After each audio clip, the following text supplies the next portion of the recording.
Tapi kisah berikutnya, ya Allah sebut dalam Al-Quran tentang kisah Dzulqarnain.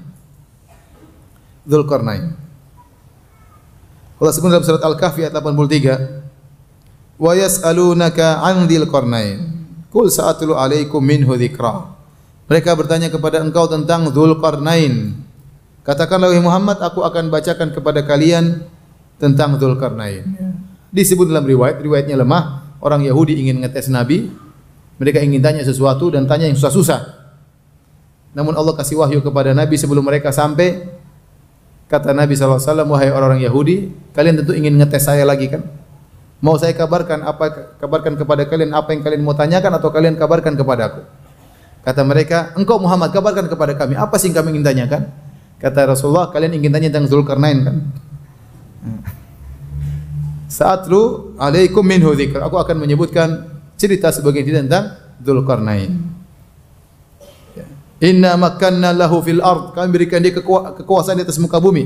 Wa atainahu min kulli syai'in sababa. Dan kami berikan dia sebab-sebab ilmu yang buat dia menguasai alam semesta. Dzulqarnain ini khilaf di kalangan para ulama. Apakah dia seorang raja yang saleh, ataukah dia seorang hamba biasa yang saleh, ataukah dia seorang nabi? Ya, masing-masing mendatangkan dalil. Bahkan ada sebagian mengatakan dia malaikat yang Allah utus ke atas muka bumi. Disebutkan dalam sebagian riwayat, Umar bin Khattab mendengar seorang berteriak, "Ya Dzulqarnain." Kata Umar menegur orang tersebut, "Kalian ini tidak cukup namain anak-anak kalian dengan nama-nama para nabi, sekarang nama-nama para malaikat lagi dinamakan." Sehingga menurut riwayat ini Umar menganggap Dzulqarnain adalah nama malaikat yang Allah utus ke atas muka bumi untuk menguasai bumi. Namun kebanyakan ahli tafsir mengatakan Dzulqarnain adalah seorang raja yang saleh. Sehingga disebutkan tidak ada orang menguasai dunia kecuali 4 orang, 2 kafir, 2 mukmin. Yang 2 kafir yaitu Namrud dan Fir'aun, adapun yang mukmin adalah Sulaiman dan Dzulqarnain. Sulaiman dan Dzulqarnain. Sebagian ulama berpendapat Dzulqarnain hidup di masa Nabi Ibrahim alaihissalam. Ini pun tidak ada sanadnya, cuma disebutkan oleh para salaf. Dzulqarnain hidup di zaman Ibrahim alaihissalam. Sehingga mereka mengatakan Dzulqarnain yang dimaksud bukanlah Alexander Agung, Iskandar Agung, ya, Iskandar Al-Makedoni, ya, yang disebutkan dia Alexander atau kita sebut Iskandar. Kalau Barat bilang apa? Alexander, ya. Kalau kita bilang apa? Iskandar. Mirip-mirip tapi seperti apa namanya?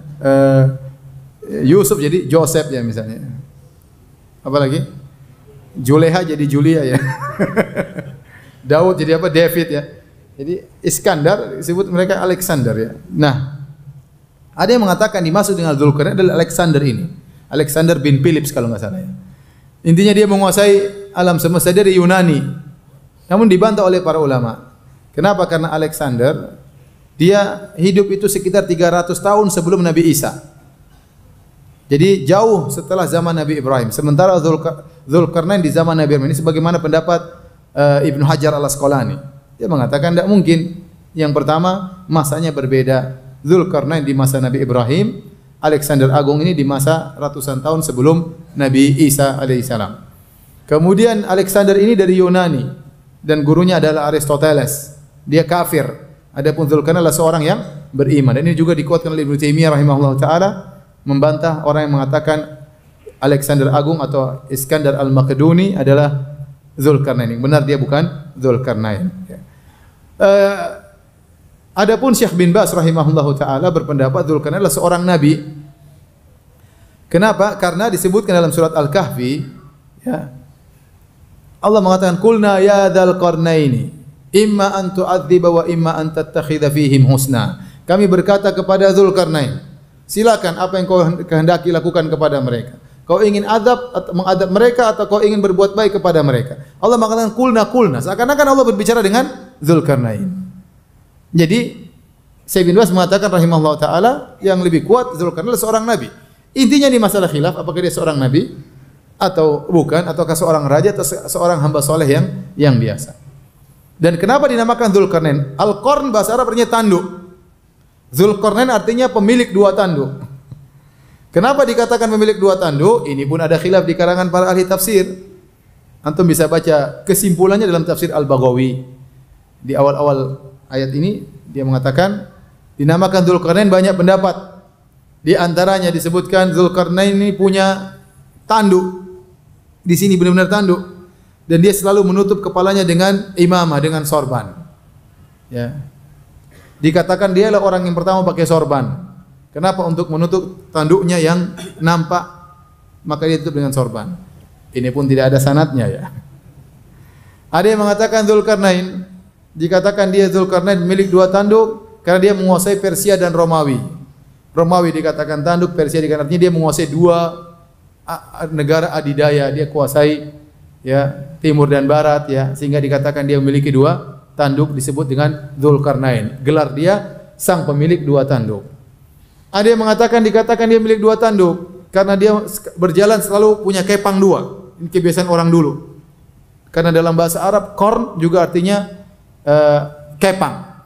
Kepang seperti dalam hadis Rasulullah SAW waktu putrinya meninggal ini kata Rasulullah SAW, buatlah rambutnya salah satu kurun, jadikanlah rambutnya menjadi 3 kepangan. Maka wanita istri putri Nabi waktu meninggal dunia dibuat 3 kepang ya sebelum di kafan.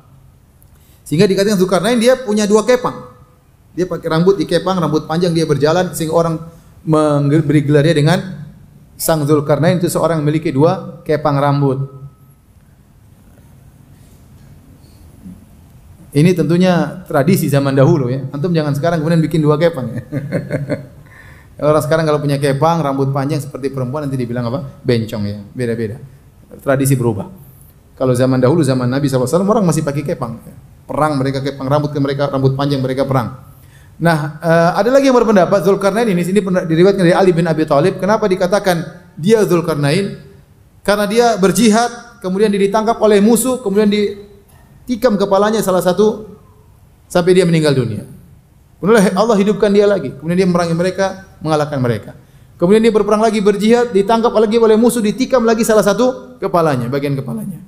Sehingga kemudian dia mati, dibangkit oleh Allah menyerang mereka lagi. Sehingga disebut dengan pemilik 2 kepang. Sampai ada kabar-kabar yang berlebihan dalam buku-buku tafsir dikatakan Dzulqarnain punya kuda. Dia ikat kudanya di bintang. Tapi ini terlalu jauh ya. Yang benar wallahu a'lam bishawab, intinya dia seorang yang soleh atau raja yang soleh yang Allah membuat dia menguasai dunia, diberi kehebatan. Ya, dia hidup di zaman Nabi Ibrahim alaihissalam. Disebutkan dia ketemu Nabi Ibrahim, bahkan tawaf bareng bersama Nabi Ibrahim alaihissalam. Dan kita tidak tahu berita selanjutnya kecuali sekedar itu saja. Dan sampai kepada kita berita dalam Al-Quran, Dzulqarnain lah yang membangun Sad, yaitu benteng yang menghalangi siapa? Ya'juj dan Ma'juj, sebagaimana Allah kabarkan dalam surat Al-Kahfi. Ya.